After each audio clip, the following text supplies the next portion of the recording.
Well, good afternoon, everyone, and welcome to the first event of the Brazilian Chamber of Commerce in 2023. As we all know, the double tax treaty between Brazil and the United Kingdom was signed in Brazil on the 29th of November last year. And those of you who attended our reception in the Houses of Parliament last year on the 15th of November, you heard firsthand from the British Foreign Secretary, James Cleverly, that the treaty had been signed. He told us to a jubilant room that was full of investors and friends of Brazil. So this is undoubtedly excellent news.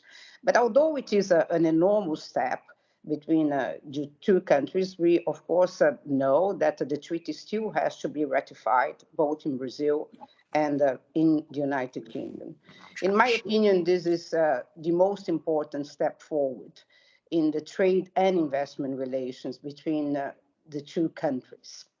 And today, we are very lucky to have specialists, tax specialists, who are going to talk to us exactly about that. And in this respect, I would like to thank very much the Tax Committee of the Brazilian Chamber and its chair, Gustavo Braga, and its vice chair also from Shell, Fábio Gaspar, who have gathered this team of tax specialists who will speak to us today. So to both of you, thank you very much. And before we go on and I ask Gustavo to continue, I would like to say a few words about our housekeeping. And they are, first, I would like to ask you please to keep your microphone muted and your camera switched off during the webinar. There will be a Q&A session today, and questions can be asked via the Teams chat box. So please, if you have a question, please feel free to type your question and to send them to us during the webinar.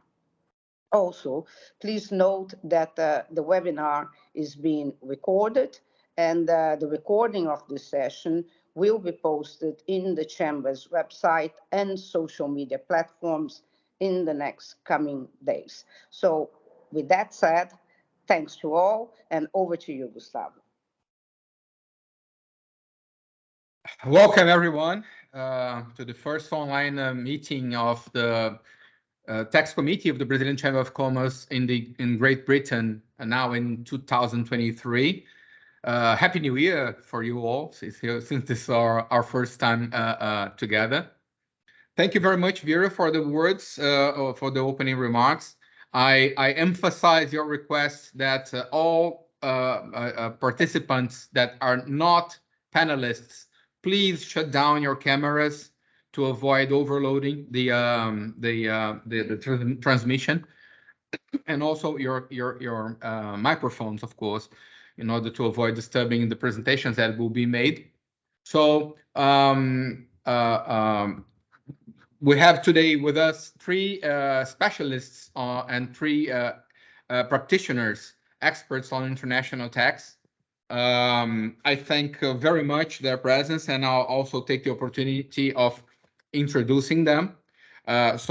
We'll start after my words. We will start our program today with Jivan Bennett. Jivan is a tax and corporate disputes lawyer in the London office of Linklaters, members of the firm's LATAM group.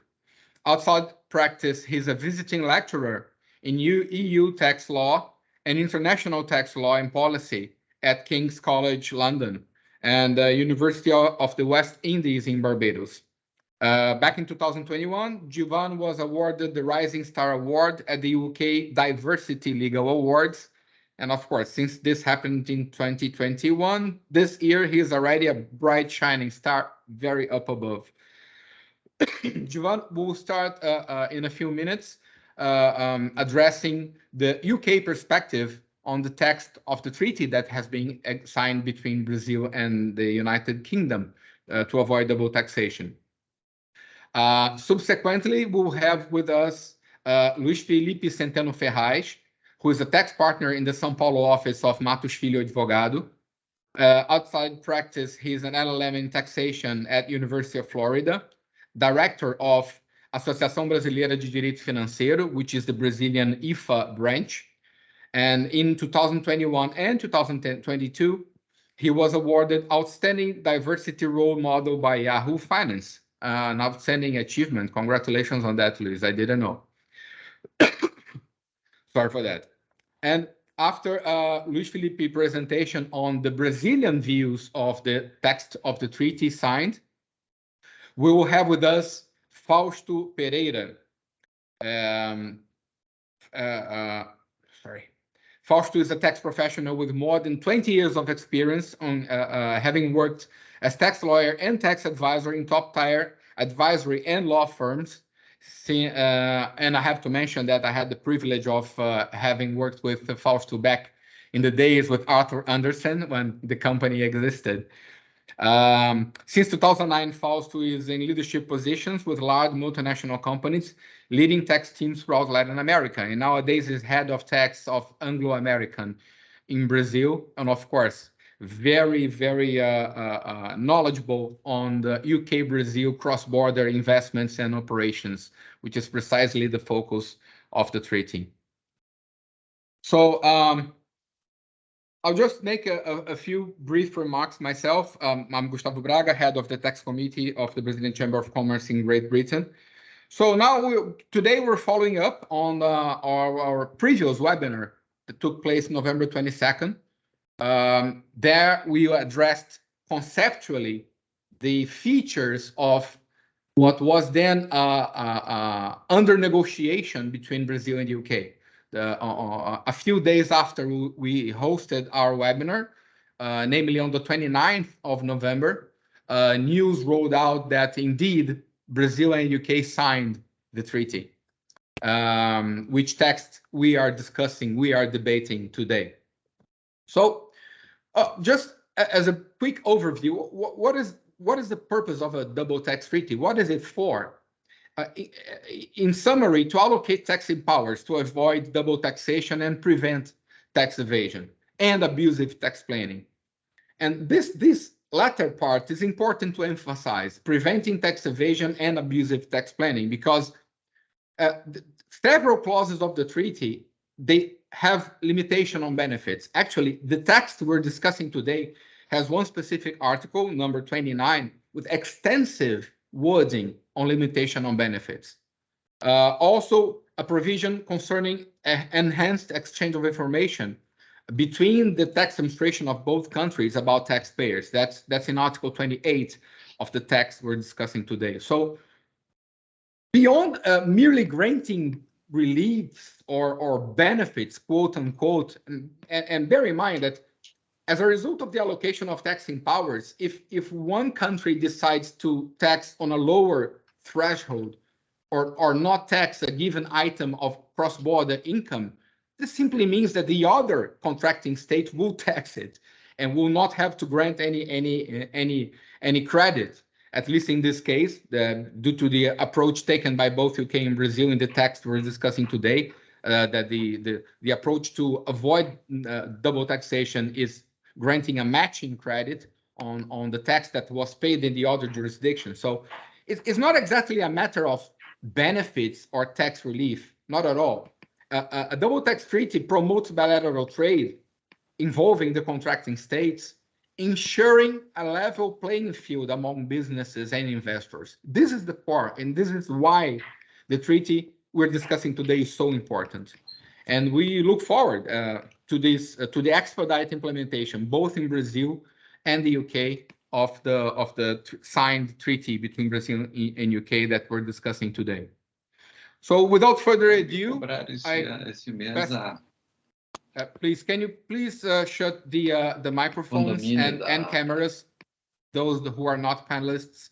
Thank you so much. I pass the floor then to Jivan Bennett, our first panelist today. Jivan, floor is yours. Thanks very much, Gustavo. Thanks everyone for joining us today. I'm very excited to be here and grateful for the invitation to return to speak about a very important topic. I'm going to try to share my slides, so please bear with me as I get these up. Hopefully you can see those in full screen. Okay, it's here. Thank you. All right. Second.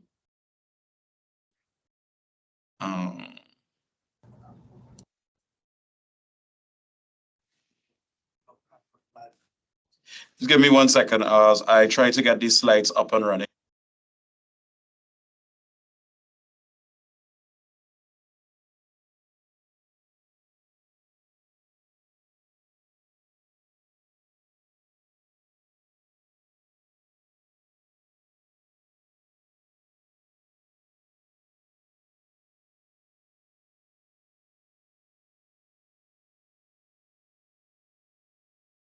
Great. Hopefully you can see my slides now and I can control them. Yep.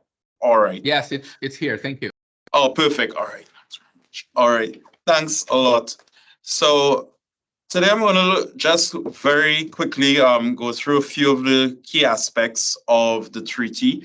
My presentation, I'm not proposing to go through each article in the treaty, and I'll leave some time hopefully for questions if there's anything that I haven't covered. In terms of what I'd like to discuss, where we are now in the UK legislative process. So in our last workshop, we looked at the UK's constitutional law issues that would arise in relation to the incorporation of a double tax treaty. I then want to look at some substantive issues. It's an entire over 30-page treaty, so there are a number of issues, but I've only selected a few first to discuss. And then I'd like to spend some time looking at some of the practical considerations that businesses would need to take into account even now before the treaty has come into effect. Without further ado, let's look at where we are. So we haven't got very far here in the UK. As we would have discussed back in November, it's necessary for the treaty to be incorporated into UK domestic law. Given our dualist constitutional system, that means it would need to have approval from the House of Commons and approval of the Privy Council acting on behalf of His Majesty. Where have we got to so far? Well, we are waiting the draft order to be laid before the House of Commons. That hasn't happened yet. So not much happening very quickly on the UK side. So in other words, we hope to see some more action on this front, hopefully very soon. However, I think once we do get the draft order laid, everything else tends to flow relatively quickly. So moving straight ahead to some of the substantive issues, there are three of them I'm hoping to touch on very briefly, and in the question Q&A section, we can seek to discuss either these or others in more depth. The first one is the standard limitation of benefits clause. I thought was noteworthy. Just to pick out this clause, Article 29 of the signed treaty, and this applies so as to limit the benefits of the double tax treaty, in particular where there's a lack of substance in the state of residence. So this looks specifically at a number of situations.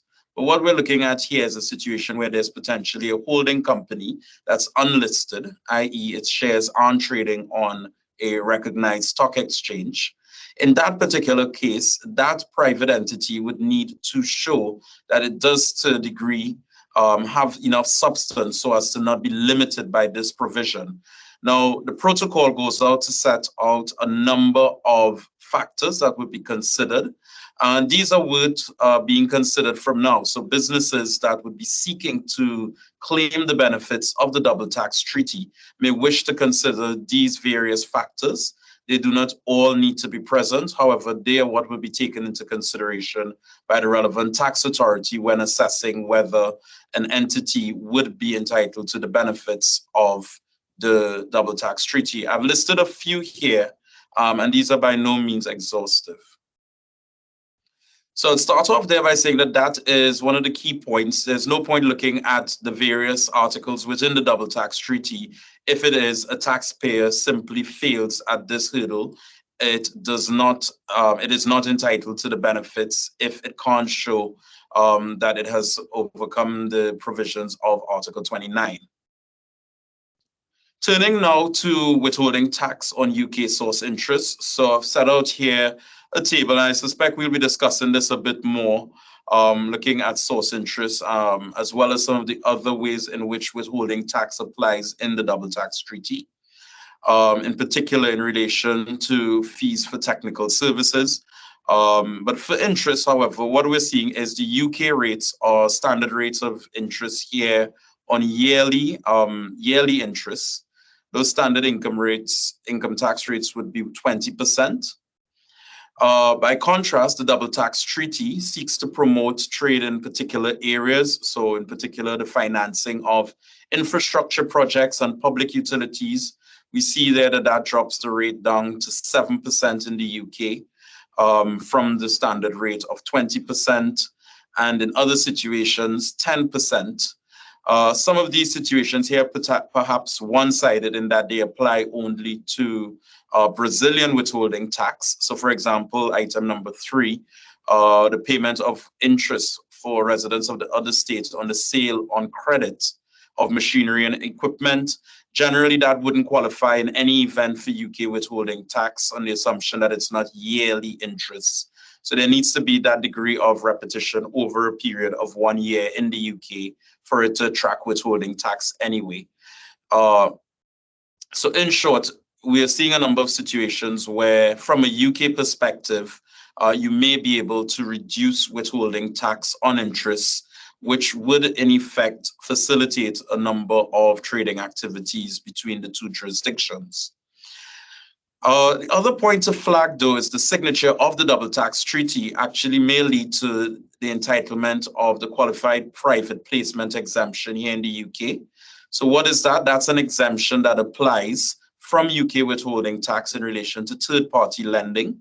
However, the securities must be of a total value of at least £10 million, and certain other conditions need to be met. So in situations where there's third-party lending as opposed to intra-group lending, the QPP exemption is something that should also be considered now that a double tax treaty has been signed. One of the conditions for the QPP exemption to apply is that there must be a double tax treaty with the relevant non-discrimination clause, which the UK-Brazil double tax treaty does include. Finally, for lenders, other point to consider given the execution of this treaty, even though it has not yet come into effect, one should start considering the double taxation passport scheme that applies.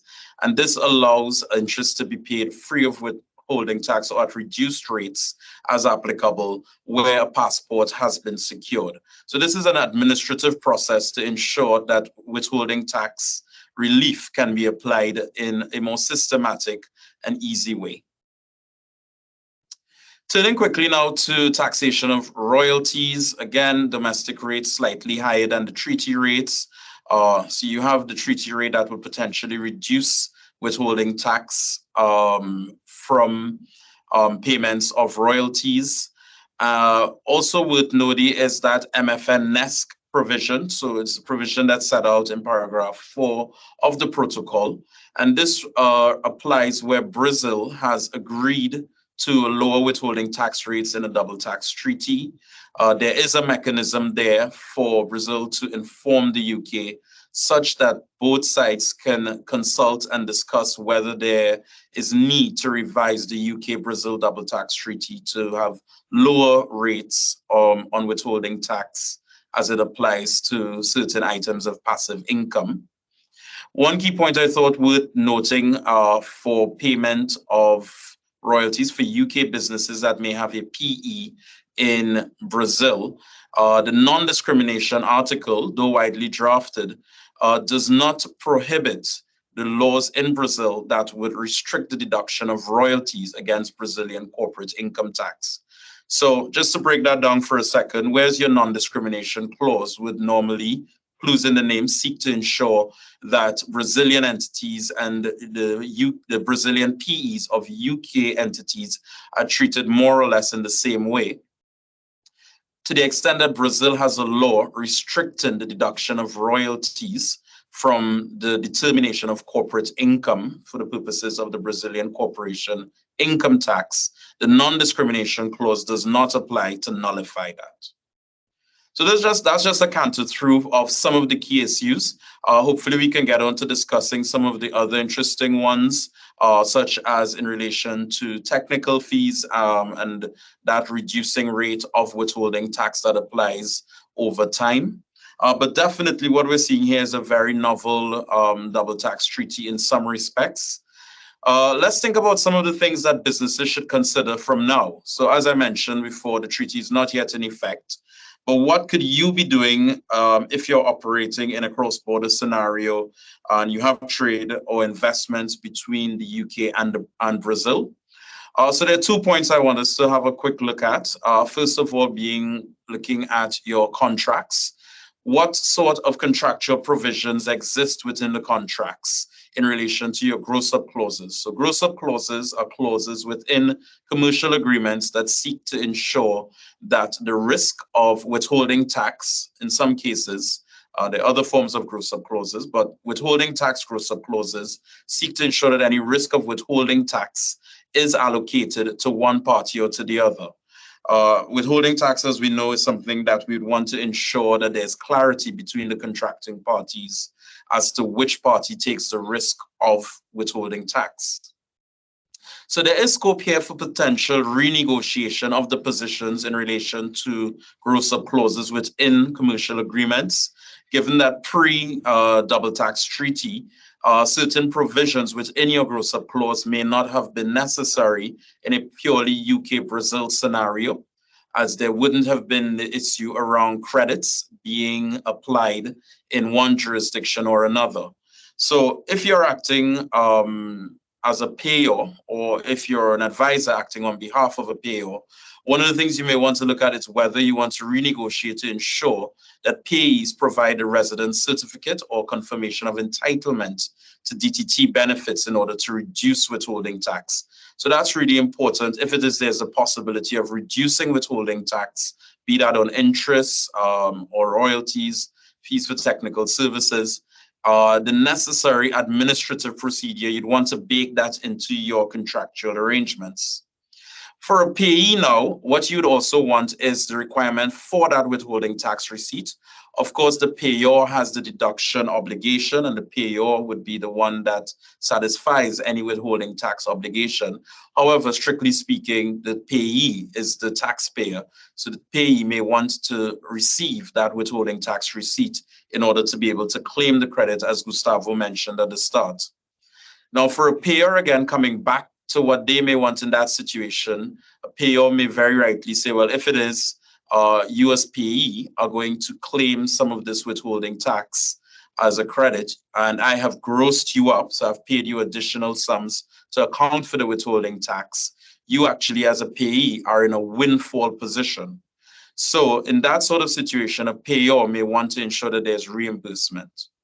In short, where you have gross-up clauses within your commercial agreements, now that there's a double tax treaty in place, even if it's not yet in effect, you may want to begin those discussions with your suppliers and other contractual counterparties to ensure that withholding tax is probably taken care of in any situation where it may apply and where the benefits of the treaty may also apply. So then to the final point before I wrap up, just to have some consideration as well on the cross-border and commercial disputes that may arise and how the treaty may affect that. So as you may know, the Brazil-UK BIT was signed, I believe it's back in 1994, but is not in force. Brazil only having at the moment 2 bilateral investment treaties in force with Angola and Mexico. So seeking protection under the BIT will not be come to assistance in this particular scenario. Sadly, in terms of dispute resolution mechanisms, there is the absence of the arbitration mechanism, which the UK, for example, included in its recent double tax treaty with Luxembourg and with other recent treaties. While the arbitration mechanism is not one that states may rush to use, it does create a situation where there's finality, and that could be quite helpful for businesses knowing that the arbitration mechanism could be invoked. There isn't any such arbitration mechanism in this particular double tax treaty, meaning that taxpayers would want to ensure that they're able to resolve their issues as best as possible, bearing in mind that there will be a limit to what they can achieve. Then the final point I just want to make around cross-border commercial disputes. There are very often UK tax implications that arise in relation to a cross-border dispute. So I'm looking here at a cross-border dispute that does not have, doesn't entail a dispute between the tax authority and the taxpayer, but between two commercial parties. In that scenario, there may be withholding tax issues on interest paid, or you may have capital gains tax issues, or even corporation tax issues. So one would need to consider whether the double tax treaty can impact on any of those commercial disputes, which on the face of it don't have any tax impact. So that sums up what I wanted to discuss very briefly from a UK perspective.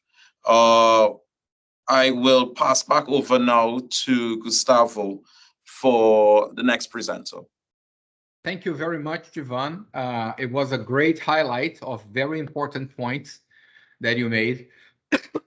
And also just so that everybody that joined us after the beginning of the presentation be on the same page. The whole idea today here, of course, it's impossible to go through article by article of the treaty. This would take us more than one day to cover. So the whole idea is that each panelist, as Jivan just did, highlights the points of the text that called their attention the most and they deem relevant to discuss. And Jivan, you make a fantastic point on the care that the businesses must now have in the event, not now, but whenever the treaty is in force, on how to deal with situations where the entity enjoying the benefits might undergo operational or structural changes and find itself no longer eligible to treaty benefits because the limitation on benefits clause may kick in depending on where board meetings take place, where the decisions of the company are executed, etc. So it brings a new layer of complexity on keeping track of the status of both businesses doing business in order to make sure that the treaty will apply at the end of the day. This is a very interesting approach. Without further ado, now I invite Luis Felipe Centeno Ferraz to bring his perspectives from a Brazilian side on the text of the treaty signed between Brazil and UK. Thank you. Well, from my side, I do have some points, but I think in benefit of time, I will then I'll focus on two. I don't even know if I can share. Let me do something here.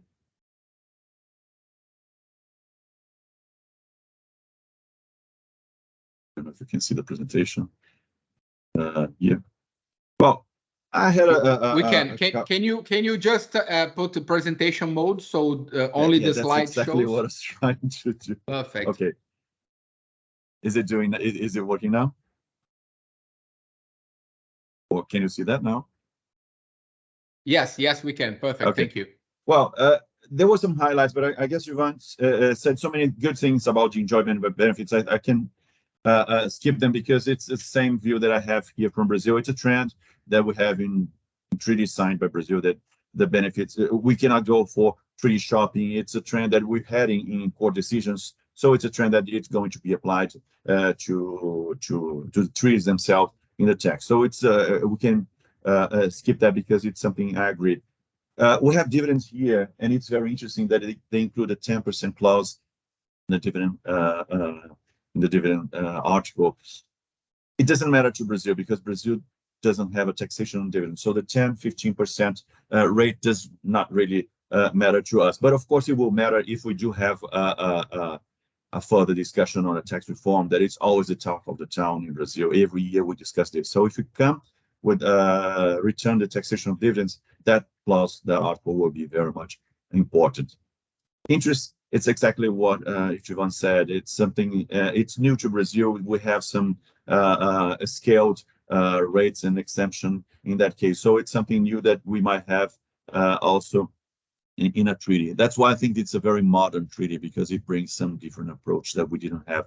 Royalties, a 10% rate also is very new to Brazil, because usually the standard rate is 15%, and that's standard rate in the internal legislation and standard rate in treaties drawn by Brazil.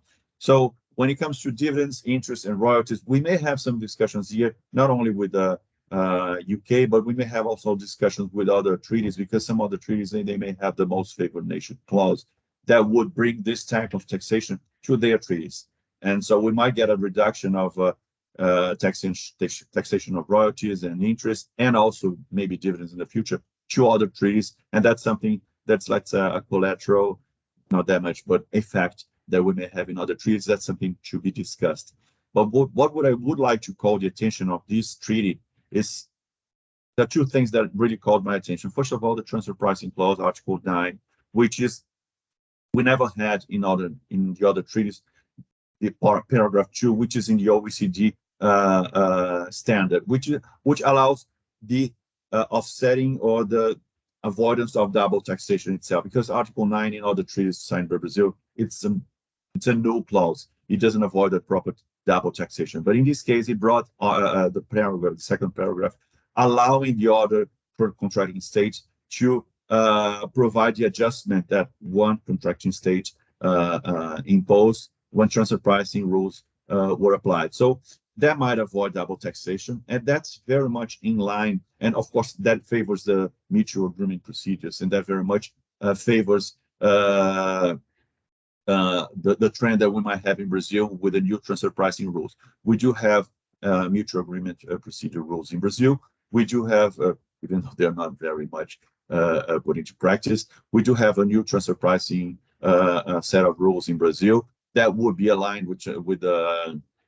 OECD. So I think the inclusion of this paragraph 2 in Article 9 would very much be in line with what we say the anti-avoidance of double taxation that we want to have in Brazil. So that's very much modern and aligned with the international trend.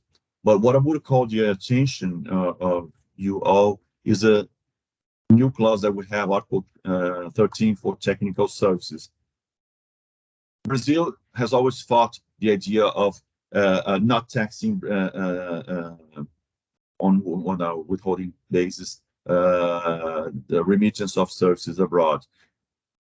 In all the years, it would always say that Article 7, which is business profit, it wouldn't mean anything, that all services will be subject to taxation by 15%. As of a couple of years ago, or maybe 10 years ago onwards, it started allowing that technical business profits, the Article 7, would not be subject, wouldn't mean really no taxation, withholding taxation. But it would say that all the technical services would be included in the royalty clause, according to the protocol. Because most protocols of Brazil, signed by the treaties in Brazil, they say that technical service, in addition to technical assistance, should be treated by royalties. So what Brazilian said, the government said that we widened the idea of what a technical service is to include everything, basically, and said that everything will be treated as a royalty and subject to 15%. So kind of emptied the idea of a business profit in Article 7. So it says, okay, Article 7 is not subject to taxation, but all services, basically, they are royalties, regardless of transfer of technology or not. So it's always been a discussion, the idea of what a technical service is. It might jeopardize the offset use of credit in the other countries, because the other countries might say, well, my idea of technical services is not what Brazil understands, so I wouldn't allow the credit. So it's kind of a discussion that we might have. And this treaty is a new treaty because it doesn't go to the protocol, it doesn't go to the clause of royalty, it just has a new clause saying that technical services are subject to this reduced rate. So it will be 8% in the first 2 years, 4% in the third and fourth years, and 0% after the fourth year. So after the fourth year, 0% will be the same as business profit, will have the same effect. So it's a kind of reduction. So I think very much the Brazilian government had to reduce its imposition on the taxation of technical service to sign this agreement, this double tax agreement. Otherwise, it wouldn't be really an issue. So it's a new clause with the old conception of technical service, but with the reduced rates on withholding tax. And that's very much a novelty here. And that's very much something new to other treaties also, because as I said, regarding dividends and interest and royalties, technical service, this type of taxation might be attracted by other treaties with the most favored nation clause, reducing the withholding tax of other treaties. So this is something that I wouldn't say it's more like tax planning, but it would be very much something to be thought when not only technical service to UK, but also to other countries with this most favored nation clause when they start remitting payments of this nature in the future after the regulation of the treaty. So as in some, just to make it brief, I would call the attention to this treaty with respect to technical services and transfer pricing, because they're really novelties that we should explore in the future. I think I made it brief just to make time for everybody. It was really straightforward. Thank you so much, Luis Felipe. I do believe you highlighted the main points here.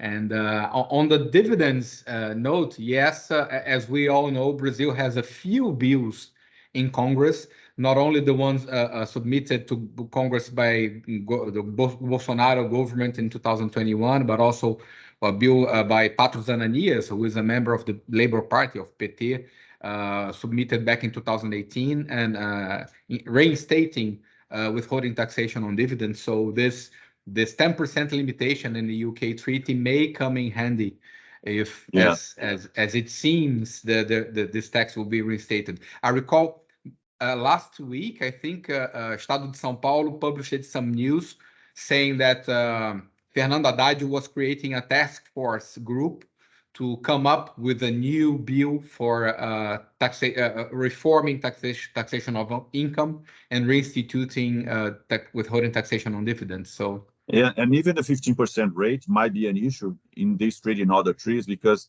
in the other bills, sometimes they include a 27.7% rate or something higher than 15%. If that happens, even the 15% will be an issue for the tax planning. Exactly.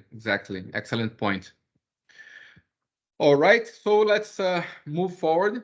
I request again, please, all participants who are not panelists, if you can kindly shut down your cameras to avoid overloading the transmission, and thanks again for keeping your microphones also muted. Now let's move to hear from Fausto Pereira, head of tax with Anglo American in Brazil, his views on, and moreover, from the height of his huge experience on cross-border trade and investment between UK and Brazil, which for you, Fausto, are the main aspects of the text that you'd like to share with us. Thank you very much, Gustavo. Thank you for the invitation. Thank you, Vera, for the invitation. It's an honor to be here discussing this so important, so relevant topic for our country in general, right? But especially for companies which are subsidiaries of UK groups, or the contrary as well, right? Brazilian subsidiaries in the UK. I'm joining you from the beautiful countryside of Minas Gerais, working from home, enjoying the benefits of remote work. So it's just brilliant to be able to be speaking with you around the globe about this topic, from here. Just before I go into my comments on the specifics of the treaty, I just wanted to say that we've been working around this subject for a long time, together with the UK Embassy, together with Receita Federal, with many interested parties. And I think it's important to remember that this all comes along on a long line of work that started, with Brazil's plea to be part of the OECD, right, accession Brazil accessing the OECD. The UK is being the largest sponsor of Brazil's accession to the OECD, and there's been a lot of back and forth and throughout the negotiations. And I have to say that we were very happy to see that,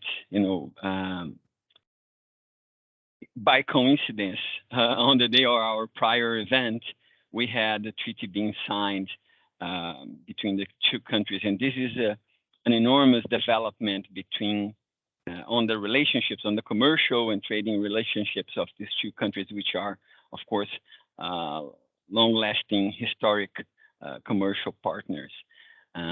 So it's just brilliant to be able to be part of this.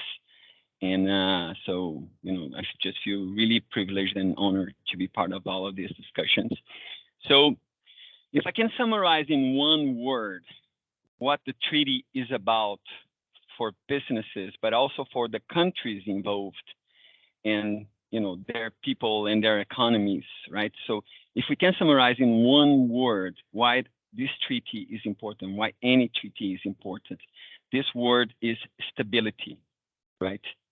So whenever you have two countries which are important trade partners that have investments going one way and the other, and that they have goodwill to build a strong commercial relationship, it's fundamental that you have stability, right? Because having a treaty like this will provide both countries and businesses in both of them to know what's the future, right? What's to expect in the future. So that's why it's so important to have a treaty like this in force, and why this is, such a huge step for the development of the economies of both countries and the relationship. So I've chosen 4 items that I will briefly comment on, because my colleagues, both Giovanni and Luis Felipe, already mentioned about him, but I'll speak about a different perspective, perhaps. And I'll borrow an expression from a very good friend of mine, Professor Sergio André. I feel like the Beatles opened the concert for me, and now I'm Lulu Santos playing, right? So let's see how it goes. So the first one, which I think it's relevant and noticeable for companies and businesses in both countries in general, right? Is Article 7, of course, is the business profits clause that Luis Felipe already mentioned and made a very important comment about. I think this one is probably one of the articles that provides more stability, because what the treaty is dealing with, just like Gustavo, very brilliantly introduced at first, one of the main features for a treaty like this is to make sure that the correct taxation of the correct revenue happens in the correct country, right? So it's not about tax planning. It's not about moving and shifting profits everywhere. It's about, having the security, having the certainty that the taxation will happen on the appropriate country and not nowhere else, right? So there's no double taxation. There's no excess taxation happening. So very important for us, this clause. I have to agree with Luis Felipe that we still to see how the Brazilian courts and the Brazilian government are going to see this clause with the new treaty coming into force, because we know that in the past, even though several of the Brazilian signed treaties have this clause, they've applied some let's say creative interpretation, that in fact made this clause in the treaty is not so effective. So perhaps with this new discussion, now it's we're living different times too, and I feel very optimistic about it. So maybe it's a time to have this really coming into force and really helping businesses in both countries to operate. So of course we see this clause with a lot of optimism. Another one, which I think it's really important, really relevant for every business in both countries, is Article 10, right? It's the the dividends taxation clause.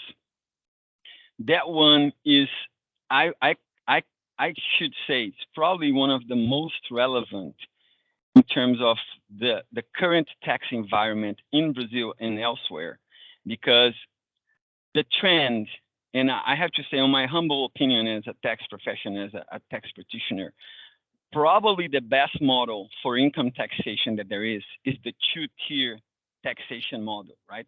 Which is exactly what is being proposed. As Gustavo said, there's different bills proposing the same, but it's basically having a system similar to other countries like Chile and others, in which you have two layers of income taxation, right? You have a first layer of taxation on the operational company, right, on the subsidiary, and then you have a level of taxation, a second tier of taxation on the shareholder, right? This is so brilliant because you separate the two very different events, the two very different tax events, economical events, which are a company operating and making profits as a business, and the shareholder receiving dividends, right, as a result of its investment. So it's the best way, I think, is the best approach.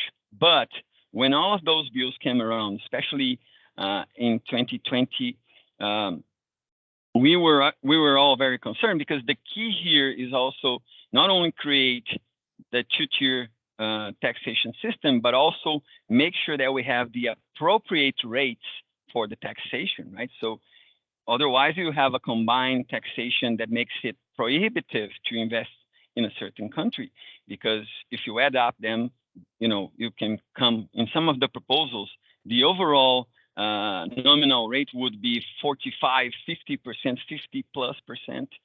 And, this, of course, it's completely, impossible to be borne by any companies, okay? So what I think is really great about this Article 10 is it will provide stability also on this aspect, on this topic, which is taxation, maximum taxation over dividends of 10%. And in some of the proposals, like Luis Felipe said, we had 27% taxation on the shareholders, plus 20, so 47, 50%. So completely going against the trend, which is also lowering income tax rates and making it, on all the BEPS discussions which are going on, making it a more, global equivalent tax rate everywhere, right? So Article 10, another very important one. Article 11, that was also mentioned, and I'll just go quickly through it. Also very important because it provides an incentive for, cross-border financing. One thing that is really important, which I think is a big feature of the relationships between Brazil and the UK, there's a lot of UK banks, right, that can provide financing to Brazilian companies that wish to develop and invest. Brazil has the same important banks that can do the opposite as well. And in both cases, the treaty provides for a very interesting benefit to try to increment this kind of financing cross-border. And finally, Articles 12 and 13, which were already mentioned here, which are royalties and technical services, right? This, I have to say, this was probably one of the biggest impasses between the two countries over the negotiations, right? We had two items which were kind of the gridlocks on the discussions between the two countries, which were overcome. Transfer pricing, which was a condition even for Brazil to join the OECD, to have a consistent transfer pricing legislation in Brazil with the OECD standards, which was very curious because I had a lot of fun explaining to people Brazil transfer pricing rules, because we were very unique and very different from everyone. So probably now we'll have to find a different subject. But joking aside, it's a fantastic development for Brazil, right? To be consistent, because we are now really on a playing field with the other countries, right? Because and operating as an international, as a relevant international player, right? So this is huge for Brazil. But in relation to royalties and technical services, the discussion was Brazil created, as you know, in the past few years, very, very high taxation on the importation of services into the country. There's of course economical reasons for that, trying to protect the internal market, which is, you can understand. But if you're operating in an international environment, and as I said, if you want to be a relevant player, a real player on the international market, you have to think about these kind of things. And of course, the treaty brought a specific provision on this topic, which is also very interesting and likely to foment, as I said, the trade of operations between the two countries, right? And let me give you one practical example, right? If the importation of services in Brazil is makes it impossible for Brazil to bring in knowledge from the outside, especially for multinationals, we have situations in which the Brazil subsidiary is behind the other subsidiaries, because the other subsidiaries, they have easier access to knowledge that comes from other countries, right? And also we provide other countries with knowledge. But if the taxation is too high, Brazil will just not get the latest technologies, the latest know-how. And, we want this, right? We need to be humble and admit that we don't know everything. And, there will be things that we have to work together and bring the knowledge from outside of Brazil. So very beneficial. As I said, as a tax professional, as a tax practitioner that has been doing this for lots of years, interesting enough, studying double taxation treaties was one of the first works that I did as a tax advisor back in the day with Gustavo and the team at Arthur Anderson. And I just found it to be absolutely beautiful and interesting and really relevant topic for us. And I'm very glad to see that Brazil it's changing its mindset in general to really become an international player on the global scenario, right? So this makes us very proud as Brazilians, very happy as tax practitioners. So let's see what are the next steps. Hopefully, the ratification of this treaty will become a priority for both governments and keep being a priority for them. And we'll see these treaties being coming into force very soon. So thank you. That's what I had to say. Sorry, I didn't have a PowerPoint presentation, but I tried to do my best here. Thank you, everyone. Thank you. Over to you, Gustavo. Thank you. That's fine, Fausto. Thank you so much. Of course, hearing from you with your expertise, being an in-house tax expert in a large multinational company that does a lot of business between Brazil and UK, you do bring a lot of your knowledge into our event today. And I'd like to highlight your words on certainty, security, stability.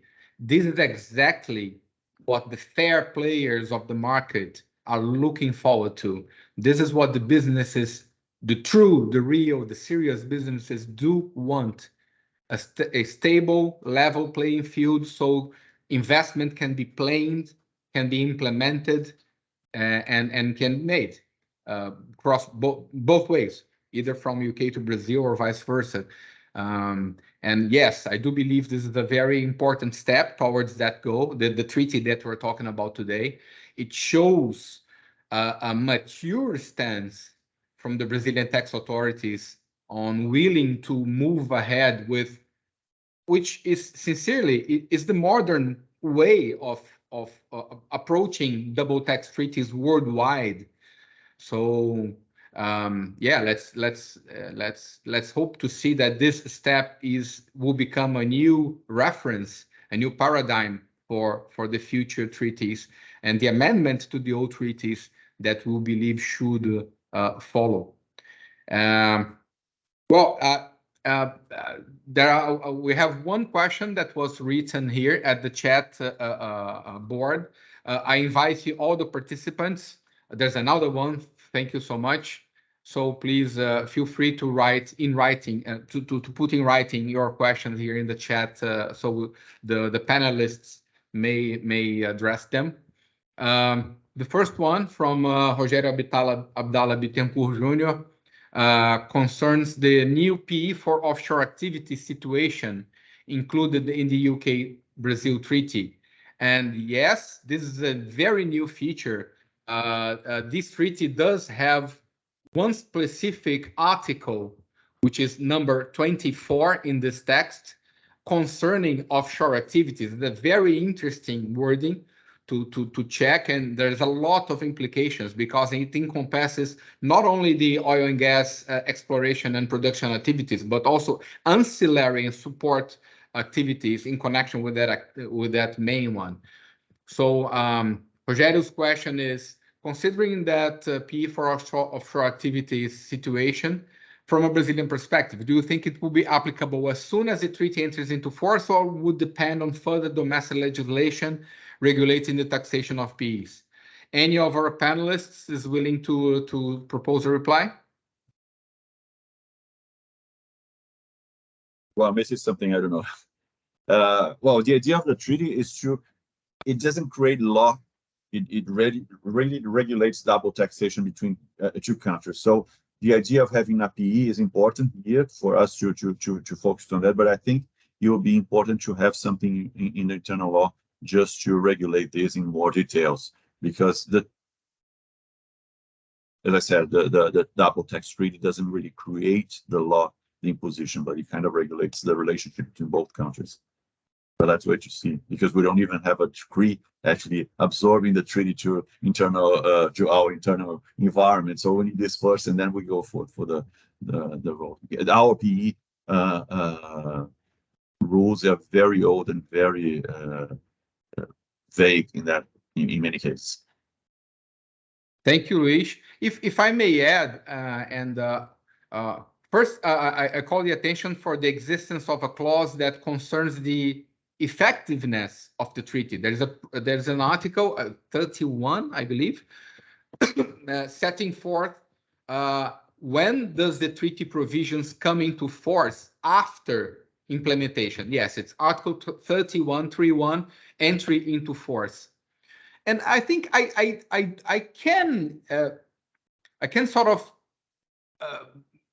see one possibility where this P for offshore activities wording in Article 24 having immediate application after the treaty is in force, irrespective of domestic legislation, which is it's the interpretation of Article 7 as a result of that, meaning that if this P for offshore activities wording does not kick in to establish a PE, in other words, some UK service provider, like any type of offshore services provider, sends technicians, sends people to Brazil to render a service. In case this service lasts for less than 30 days, which is the PE for offshore activities rule, to me it's pretty clear that the treaty itself affirms Article 7 kicking in, so that this service would never should be deemed as a service not being rendered by the foreign country into Brazil. But again, I also agree with Luis Felipe that it's likely that we'll have domestic legislation, and we need that to some other aspects of this new rule, certainly. So moving ahead to the next question we have in our chat board here from Eduardo Naum. UK company has insurable interests in Brazil. If a claim happens, liability, fire, etc., how will the benefits be treated when a claim payment are transferred back to the UK? Any of our panelists, Jivan, perhaps? I'm happy to have a go at that one. Excellent. I think first of all, we need to understand whether that really engages the double tax treaty, whether there is taxation liability both in Brazil and in the UK. So let me just tackle it from a UK perspective, because I have no idea how such a payment would be treated for Brazilian tax purposes. But from a UK perspective, one would look at what does the underlying asset represent and the way in which the insurance payment operates. So there have been a long line of cases in the UK that basically asks the question, does the payment represent a replacement, for example, of an asset that has been sterilized? And to the extent that the payment potentially represents a replacement of capital, there is a potential that that will not attract corporation tax in the UK. But we'd need to have a bit more details to determine whether that payment coming back into the UK would attract UK tax. Now, to the extent that it does not attract UK tax, you don't necessarily get into a situation of double taxation, in which case there may be the possibility that the double tax treaty is not engaged entirely. But it would depend, as I would say, on the specifics of the payment, of what exactly is the asset being insured, and then how in turn the two tax systems interact in that particular situation. Excellent. Thank you so much, Ivan. Before I move to the next question, which has been written here in our chat board, I will bring to us all a question made by someone who didn't want to identify.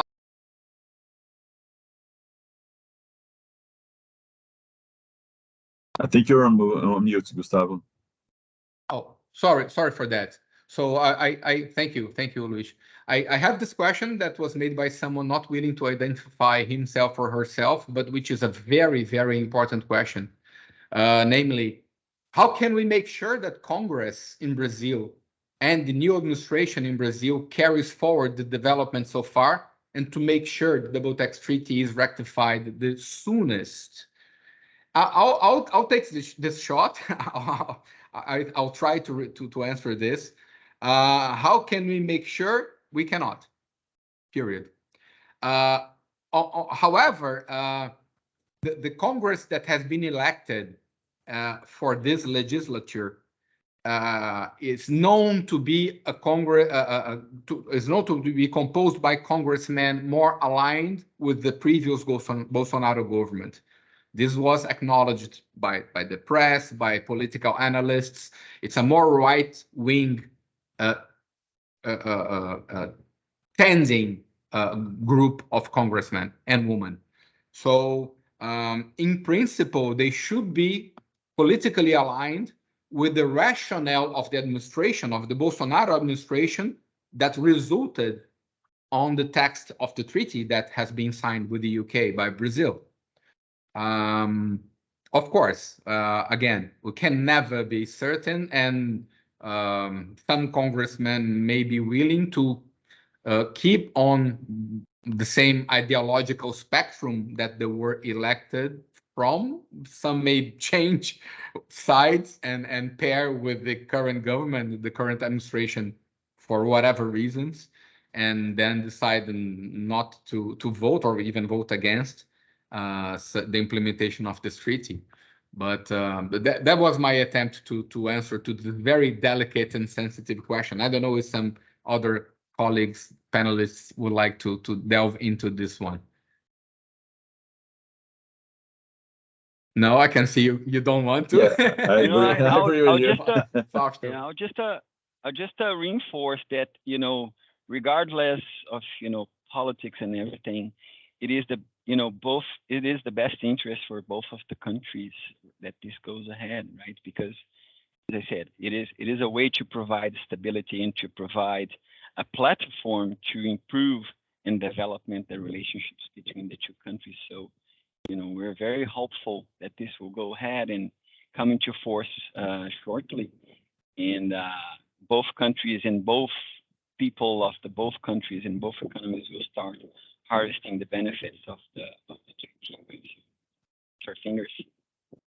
Fingers crossed, for sure.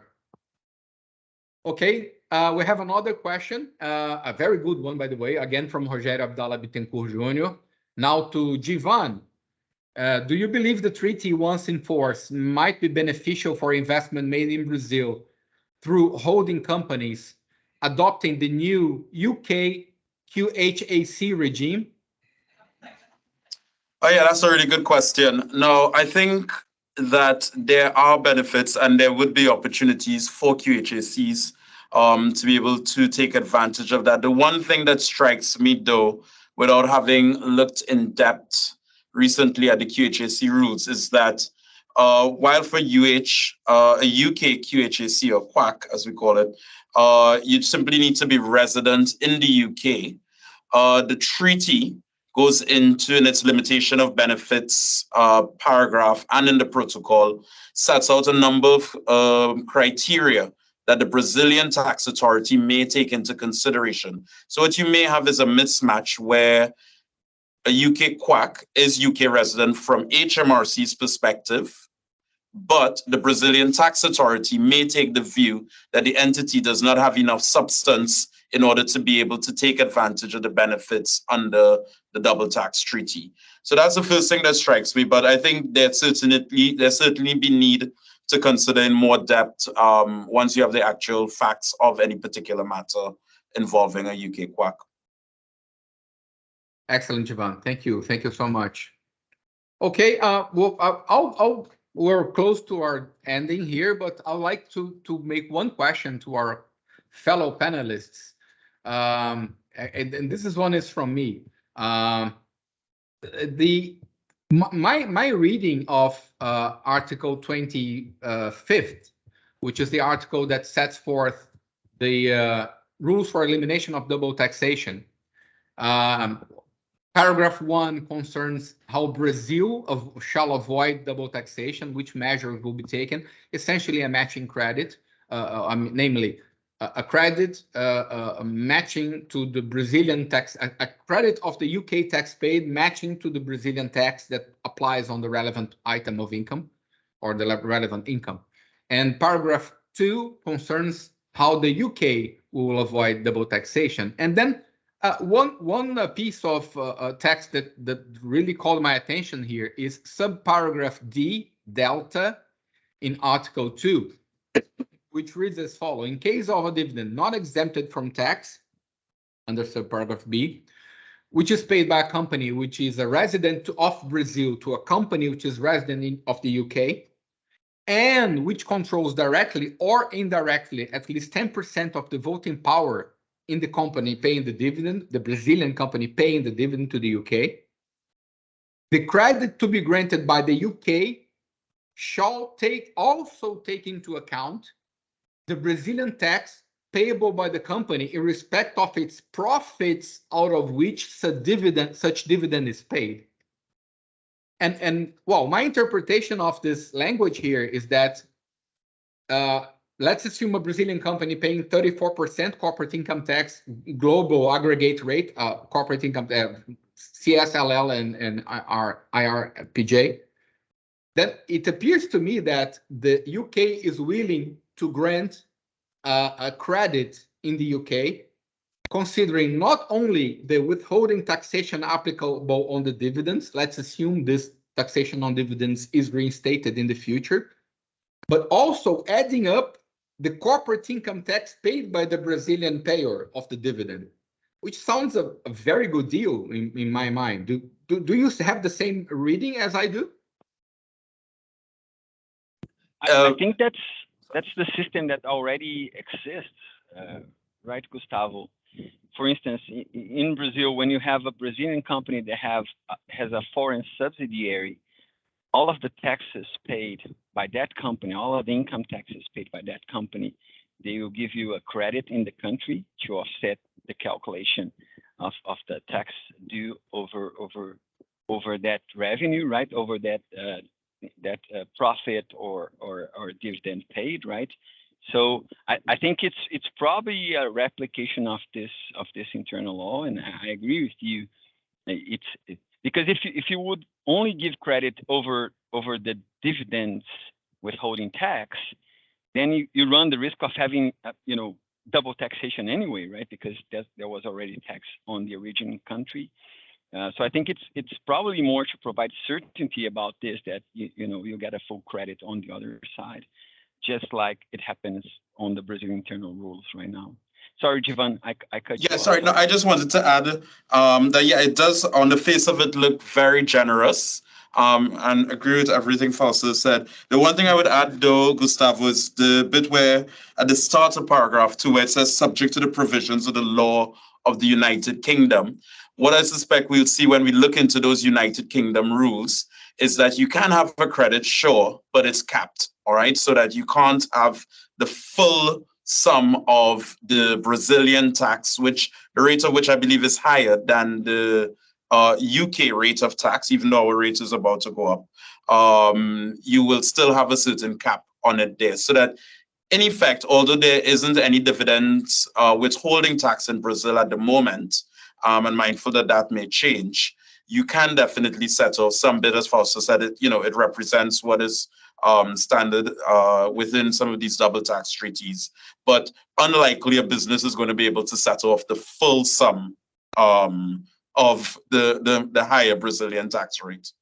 But we cannot read that such cap is mentioned in the treaty, right? This is likely to be set forth by domestic. I completely agree with you, Gustavo, but I can imagine the position HMRC here in the UK will take is that that is in effect what the intention is. But I completely agree that it is not, that cap definitely doesn't figure anywhere in the double tax treaty. Yeah, this was interesting. I mean, I found it quite interesting, this wording here. So, well, thanks again to Fausto, to Luis Felipe, to Jivan. We had a great event today, thanks to your knowledge and your experience that you kindly shared with us. I thank all the participants for having joined us until now. I hope the session has been informative and useful for those who invested this 1 hour or so with us. Please stay tuned for future events of the Tax Committee. We are planning to have in May a seminar, a webinar, or seminar, even present in person about ESG tax. So taxation in the context of governance, of environmental and social responsibility. I think this aligns perfectly with the subject matter of double tax conventions, as Fausto highlighted in his words: stability, certainty, level playing field. This is part of ESG, in at least in my view, and we'll, as soon as we have more details on the program of this ESG tax event, we'll share at the webpage of the Brazilian Chamber of Commerce in Great Britain and its LinkedIn page. So again, thanks everybody. We'll try to close our day here in time, and look forward to having you all on the next event. Thank you so much. Thank you very much. Have a good day. Bye. Thanks, Gustavo. Thanks, everyone. Bye-bye.